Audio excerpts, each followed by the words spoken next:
Hello everybody and welcome here today. I'm absolutely delighted to have here in our showcase the Belvoir team, and here to talk about Belvoir from a franchising operation. I am delighted to have with me Martin. How are you, sir? You okay? Very well, thank you. And you're Director of Acquisitions. That's correct. I'm not missing anything off here because I'm doing recruitment and property. Yeah. And Paul McCormick, the Acquisitions Manager for Belvoir. How you doing? Look at that, it's not a bad start, is it? There, we're already on the game. And what we're going to be talking about today is why would you want to join a network like the Belvoir network? And I think the first thing we need to say is we were just having a little bit of a chat off air rather, was that it seems to me that for as long as I can remember, and actually I don't have that bad a memory, but you know, for almost 2008, 2009, the rise of the of the franchise networks has been pretty steady and inexorable, really, hasn't it? And what I was fascinated for you said was 2009 one of the best years that you'd had. Yeah. What did you put that down to? Our franchising is based upon lettings originally, and lettings has been an area where people see a steady investment, if you like. Yeah. And since 2009, there's been a curve upwards constantly year on year. In fact, 2009 was the year in which we recruited more people than anywhere else on record. Right. So in adversity, our business does very, very well based upon the proposition that comes with lettings. And sales and lettings has always been counter-cyclical as well, hasn't it? That's right. Yeah. Sales, the estate agency or sales for... people understand buying, selling houses, residential properties and so on. That's a more volatile market. That's affected by global government, the economy and so on, far more than lettings. I suppose everybody has to live somewhere. Yeah. So the availability of lettings is always at a premium. And your rent roll is your rent roll largely, isn't it? And everybody knows there's a shortage of property for people to rent. And until that changes, there's not supply and demand again, isn't it? Exactly, the simple supply and demand curve. So that's really, really interesting. And I suppose it's easy to forget, isn't it, how many businesses went into 2008 in a really, they didn't have lettings in their kit bag, did they? And that was a brutal time, wasn't it? Nothing to power them through. The old jokes about if you want to talk to lettings, go and speak to Dorothy upstairs and everything else, was less of a joke when she was paying all the wages and everything else. And there was plenty, quite big agencies that really hadn't doubled down on that lettings proposition. Well, I would say that if I've been a businessman many times over in my rather too long life. I would say if you had the opportunity of running a property business and one of them had contracted income, regular cash flows, and the other option was to have incidental sales of property which can go up and down with a volatile market, I would take both.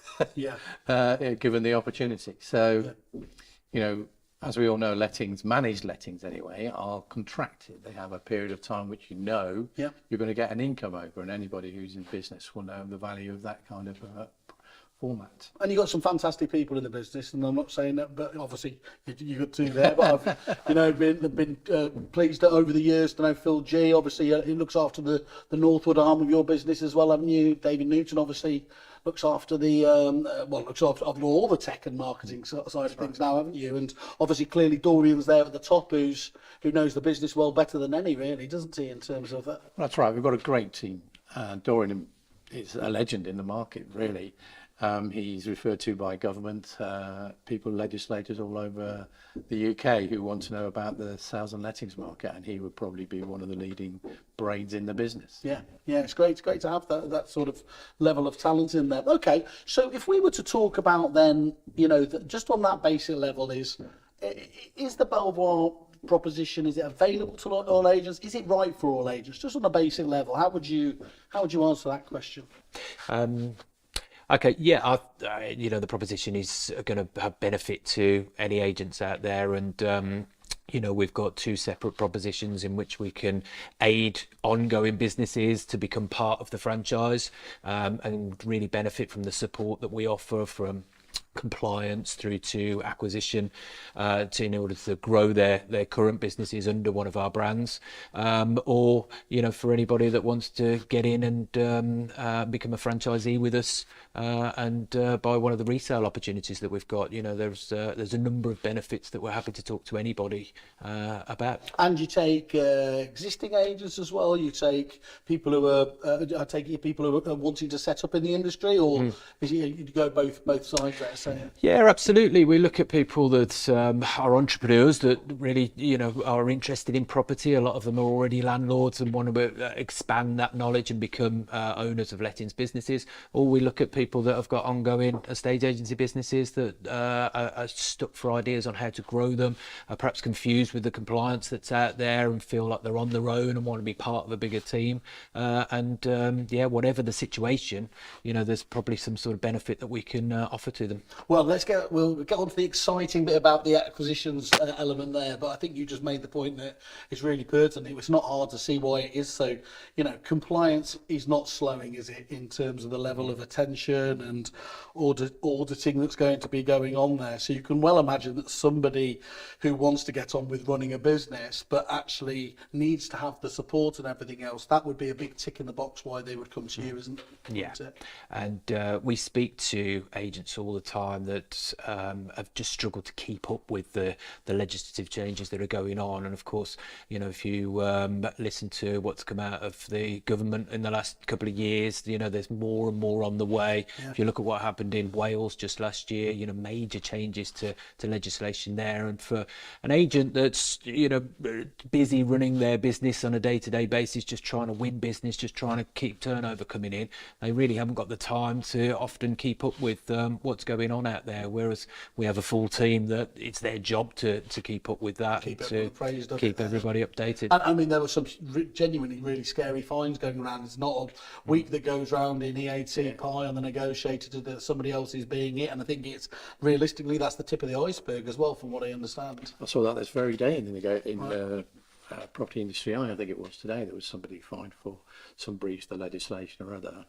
When you consider that you set up your own the high street as an independent, you're supposed to keep up with all these things and understand them and comply with them, and then assure yourself you haven't missed anything.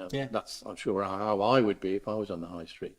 I think it's a major consideration now. I think Paul and I, how many businesses we look at a week, 10, 15 or whatever it is, of businesses that want assessing for us to acquire or may want to convert into Belvoir. And we've acquired, in the last 5 years, I think, 126 businesses into our group, in favour of the franchisees. We help franchisees buy businesses. And that's a critical difference, isn't it, there, in terms of that ability to, you're not just helping them, giving them support for their own core business, but actually that next stage to be able to, obviously the magic happens when you can get that economies of scale with more properties being managed, doesn't it? And you will facilitate that, and just that element of it is a bit of a dark art, isn't it? I mean, it's, way before that 120 odd you were talking about there, you will have become experts at it. But otherwise, people are, they're lucky if they probably do one or two of those in their business lifetime, isn't it? So you can't, a bit like moving home, isn't it? How do you become an expert in something when you've not got that level of expertise? And when you move home, you rely on the conveyancer, the lawyer, and the estate agent or whatever it is to advise you and keep you in the straight and narrow. But of all the businesses we've looked at in the business, I don't think we found one that's 100% compliant. No. Now. But that's fair. I mean, and just to be clear, you talk to any of the business transfer agents or, the Adam Walkers, and they will all tell you there's always something in there, isn't there, in the mix? Yeah. And, we help businesses we don't think about their compliance sometimes during the process. So in answer to your question, compliance is a major consideration to anybody in the property market now. Yeah. And if they ignore it, they'll be in property industry quite soon. So not in a good way. Not because of my golf trousers, the agents giving golf day. No, that's the one to avoid, isn't it? And because of that, though, I suppose as well, that will put off that lack of expertise that people have with this, the level of compliance there, because you're dealing with this week in, week out. That does put you at an advantage. You're going to be doing more deals, and because of that, the people who are doing deals will know to come to you often there because you're going Well, to hopefully, hit the market more often than not. the key thing is we have a track record and we can prove what we do. So anybody who comes to us and doubts whether our set of services or what we're offering is misleading or untrue in any way, we can prove that otherwise. Yeah. Because we've got some really, really experienced teams, support teams to all of our franchisees. People got to understand it's not just we take you on board and there's people there you can call up. We have people who constantly support each franchise on a daily basis, business development managers who visit them regularly, talk to them about their compliance, their interest in growth, what they're doing at the minute, how they manage their staff, how they manage their branding and so on. It is their job to take the hand of one of our franchisees and lead them through their franchise tenure. So it's like the A to Z and onwards in support services. And knowing what human beings, dare I say, people in this industry are like, some people will want all of that assistance. Some may be a little bit more sort of, you know what, actually, I think I've got that bit covered. Are you able to cater for that flexibility in terms of there, or do they have to, I suppose, bend to your will would be how I kind of say it? To a degree, there are standards that we require. Compliance being an obvious one. Absolutely. Branding, for example, we Can't have people going off and doing... we can't have people just turning up and deciding to call us Putting it into a pink or something like that, that won't work. That doesn't work. There are parameters. If you're going to be a franchisee, then there are systems and processes and standards that will be expected of it. And there's a franchise agreement that you will sign to say that you will comply with the standards that we want to put forward and the terms that you become a franchisee under. So there are restrictions in being a franchisee, don't misunderstand me. But we believe that, and we hope we can prove, that the support and services we add to your business far outweigh the costs and the restrictions that go with it. So we believe the opportunity cost is well worth it. So that's more a mentality thing, isn't it? If you are really of wanting to do all your own stuff and everything else, well, that's the independent world for you. Absolutely, isn't it? And Paul will tell you my favourite saying to new people who come on a Discovery Day with us or something like this. If you want to do your own thing, if you want to turn left on a Monday, turn right on a Tuesday, and you're not sure you're going to do it on a Wednesday, and you want the choice of it always, don't go into franchising. It'll be a car crash. Yeah. And the franchisor won't be happy, you won't be happy. And the ways in which we put forward to grow your business, the methodology we put forward to take your compliance, for example, forward, your marketing forward, your branding forward, just won't work. No.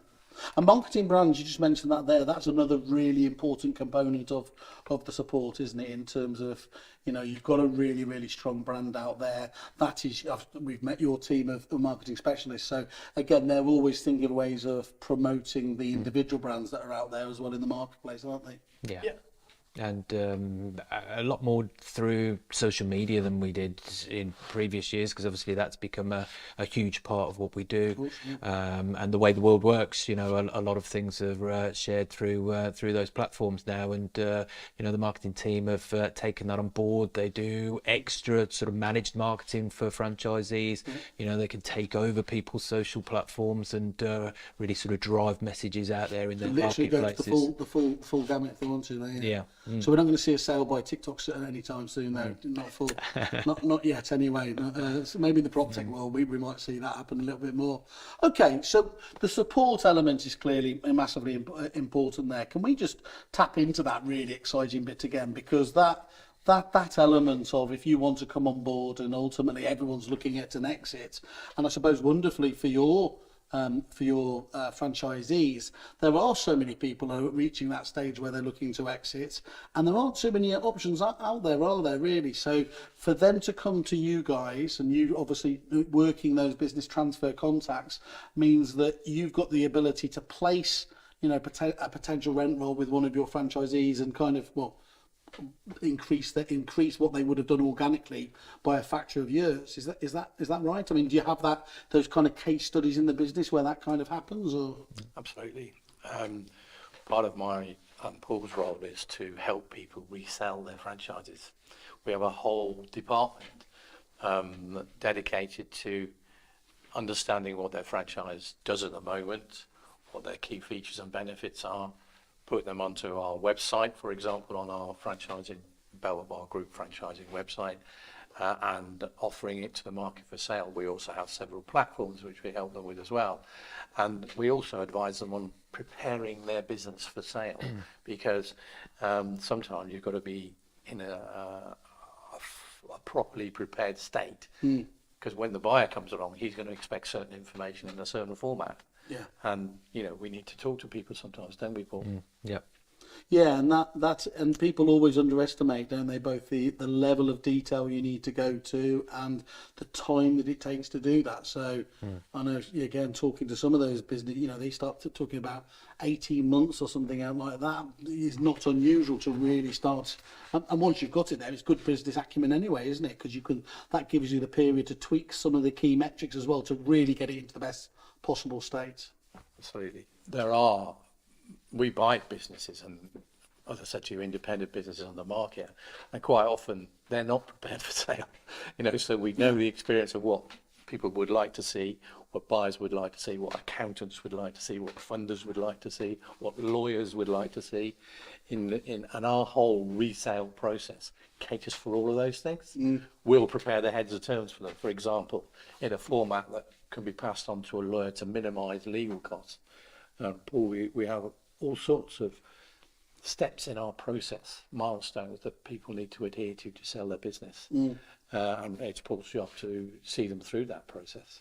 And because of that, the continual repeat business as well, you become trusted partners per se, as close as you can do with those, you know, with the business transfer experts. Because I know I've heard many of the times they've talked there that they will say, you know, there are companies they won't deal with because of you know, 11th hour kind of negotiation and everything else, and it's just not worth their hassle, you know, getting on board. So to be able to know that the deal you've got is straight, is good, and that because you're going to want to continue doing business with these guys, again, that must be quite a lovely relationship bonus to have. Yeah, we've known most of the major business transfer agents in the UK for years, and they've made it clear what they need, and we've made it clear what we need. So we have a great relationship, and for the most part, we can say at an early stage it's interesting to us or not. Yeah. And with some confidence that we can take it forward. And if I was a business transfer agent, I think that would be quite a valuable piece of information. Absolutely would, yeah. One of the practical things I think we spoke about the last time when we were on other calls, and you were talking about that you can almost start nurturing the prospects in an area as well, won't you? Identifying for your franchisees who are some of the best targets as well, and working those. Yeah, absolutely. That stuff they wouldn't be able to do or wouldn't have the time, energy ordinarily to be able to do. So again, that's a very real benefit. Yeah, so we have franchisees coming to us on a weekly basis and saying, look, you know, we're ready to grow. We know acquisition's probably the best way forward. What can you do to help us? So we'll research their territories and we'll look at opportunities, and we'll ensure that they're viable before we even have to speak to our franchisees about them. So we do a lot of sort of the legwork that's involved in finding a good opportunity for them. And of course, from our benefit then, once we find one, we know we've got a ready, able, willing and buyer that's ready to start seriously looking at them. Excellent. What's the bit of the job you enjoy the most? I mean, it must give you a lot of pride watching some of these people you work with grow their businesses, you know, kind of exponentially out there. I don't think there's any better feeling than the completion days. You know, it's a long road sometimes. You know, I can tell you one acquisition that's taken me 2.5 years to bring to fruition.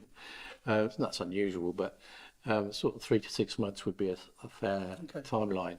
And the day after all that hard work, communication, as far as the buyer's concerned, expense sometimes, and worry, and anticipation, the day that you say the lawyer sends the note, said this is now completed, you're now the proud owner of another 500 managed properties, that's a pretty good feeling. It is. Yeah, it must be lovely. Must be great. Yeah. One of the stats I asked your team to supply us with, which did really just blow your mind in terms of jumping out of it, and I think they said that 95% of people that join a franchise are still trading after 5 years, whereas only 20% of independent startups are still trading after 2 years. That was the NatWest franchise. Yeah, that's pretty starting business, isn't it? And a statistic, that is, when I first came to Belvoir central office, that was the first thing that smacked me in the face, to be honest, because I used to do seminars in London at NatWest's Bank's central in Bishopsgate, and that's one of the things they put over their large presentation. And I thought, that's just truly amazing, and a bank would know. We've had both of the major banks we deal with, or three of the major banks we deal with, have told us they've never had a failure of one of our acquisition franchisee accounts since 2010. And there's thousands of them, as you might imagine. And so that statistic where independent people on the high street, if you like, have a lot of more challenges without the support that we provide, and that's the acid test, really. It says it all, doesn't it, in terms of there? And do you think that again, going back to the basics in terms of there, because you've essentially given them the building blocks of a successful agency? I mean, what you can't do for them is get up and actually do the work, is there? But every other element of it, you can see it working in so many different markets around the country. So that takes away the excuse factor, doesn't it? Well, my area is different to everybody else. You can see that the systems and the software and the technology that you guys back often are really preferential rates, isn't it? I mean, they make in Kerfuffle world, sort of a bit. Envious in terms of how good you, and that only increases, doesn't it, as the branch network increases, those opportunities and benefits for the franchisees also comes back in spades. Yeah, I think that's fair to say, isn't it, Paul? Yeah. I mean, I suppose if you got to the nub of the proposition, if you like, we don't do it for nothing. We charge a fee for providing these services, but we've got to prove to you that if we charge you this amount of fee, it's worth it in what we provide for you in services. And I think if you went out to the high street and tried to buy those same services, it costs you an awful lot more money. Yeah, but it's got to be a win-win, hasn't it? As you said, ultimately, at the end of the day, you're not the charity, but as those guys grow their rent rolls, as they grow their businesses, of course, you benefit, they benefit. So that you're both heading in the same direction and looking for those opportunities to make it work, aren't we? That's where it should be fully aligned, really. Yeah, and being a franchise. Often they're coming in and they're joining a business that they don't need to make mistakes. A lot of people, when they start a business, they're learning from their mistakes. They don't have to learn from mistakes. All those have already been learnt. They just need to follow a clear path that's got a history of success. So that's probably why that ratio of franchise businesses performing and staying afloat much on a higher ratio than independents is there, because as long as you follow the success path that others have followed within the organisation, then as long as you've got motivation and some enthusiasm, then you shouldn't go wrong. Perfect. Is it fair to say, not you guys, because you've obviously out there practicing what you preach, is it fair to say we've been slow in this country to really take to franchises? Because if you look at, I know a little bit about the Australian and American markets, and in Australia in particular, much higher percentage, isn't there, of franchise groups per se in there? What do you put that down to? Is that a particular British peculiarity? Yeah. I hasten to criticise my nation, but I don't worry, we want to get you out here. No, I think there is a certain fear of franchising, and I think perhaps from 2009 onwards, 10 perhaps, that gradually sort of changed colour. Maybe people looked across the Atlantic and saw how franchising is a massive business in the United States and Australia, as you say. Yeah. And the trust level of delivering a viable business has sort of grown with that proving the pudding, if you like. Yeah. But you've had a free run at it, I suppose. It's the flip side of that largely, haven't you, in terms of... Well, it's a win-win situation, which you just said. If we don't succeed, if you don't succeed, we don't succeed. Yeah. Because we rely on you to grow your business in order to pay the fees that we want from people in form of royalties. Yeah. So that, I think, was the first mistrust. Once people learn that it's a value for money proposition, so you're basic decision when you go into any franchise, and not just property franchising, is if I pay this guy, this company, these people for what they say they can deliver to me, Yeah. X amount of money, how much more value will that add to my business? Yeah. That's the only decision you ever have to make, really. Yeah. You have to do some due diligence first. Look behind the business. Do they have the support team to do what they say they're going to do? Is the accredited brand the brand that they say it is, and does it have the recognition and so forth? So once you do your due diligence, you make the decision that if I do this, it's going to cost me X, Yeah. and I will get Y from it. Then franchising is a simple formula to follow. But I think you're quite right. In the early days, that was a formula that was mistrusted until they saw the evidence of other countries doing the same thing. So I think it's growing and growing. I suppose in 2014, a lot of people said to me, is the value of a franchise business on the market the same as an independent business for sale on the market? And I had to think twice before I answered that then. I was going to stumble in there and try and make a guess, but then I always get it wrong. And what did you say? I said at the minute, if I was to look at the hard numbers, probably not. And that's because people misunderstand franchising. Since that time, however, when we've been able to prove the statistics you just said, people surviving 5 years, over 2 years, and so on, and recognised institutions publish annual reports to prove it. Yeah. That kind of kudos, if you like. There's got to be a tick in the box in terms of probity, isn't there? You know, these guys largely will be doing the right thing. Yeah, okay, that does make sense. And so, if we were looking at and trying to summarise this out, we're talking about there. What would you say that if you had to prioritise the 3 USPs in the business?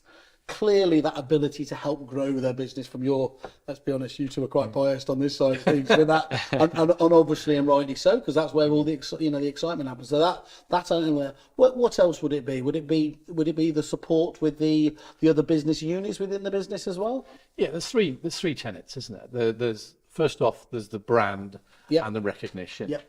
The second is the support you get from joining our franchise or other franchises, and the third is the compliance and safety that you have with being able to operate your business.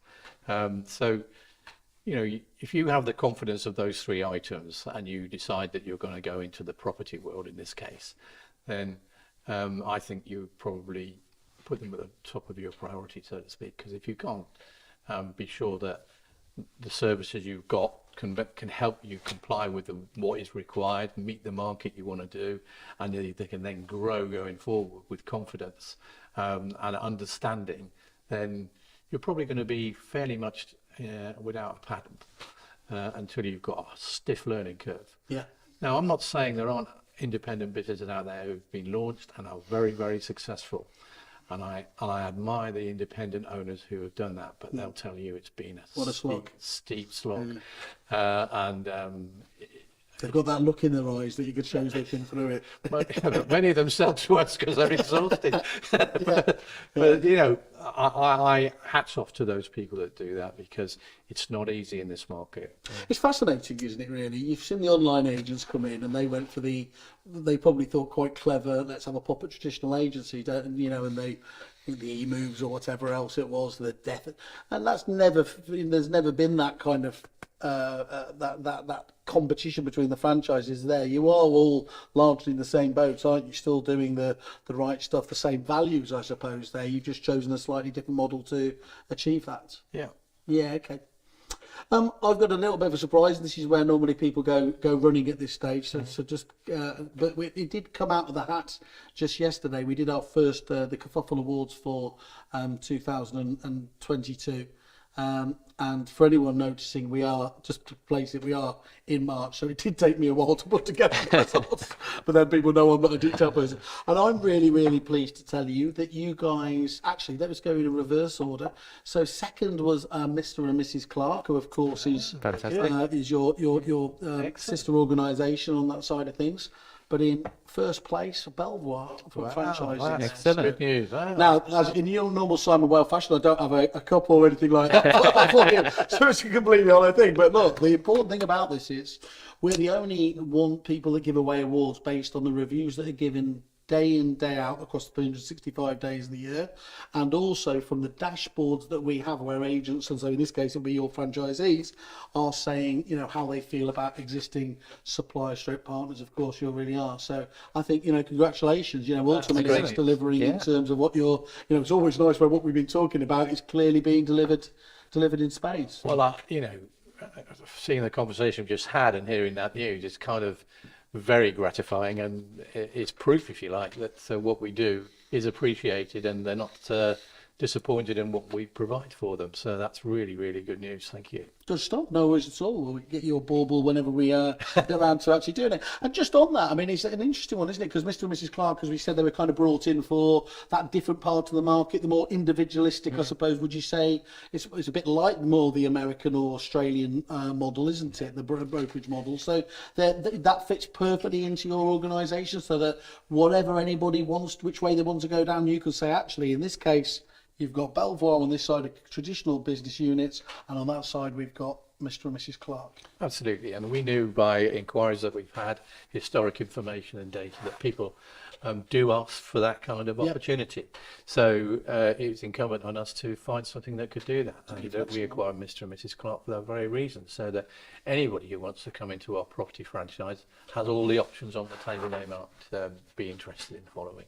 Perfect. Well, look, yeah, fantastic, isn't it? It's great to see that you've, you know, again, flexing the model, staying ahead of the curve, and that's what it's all about.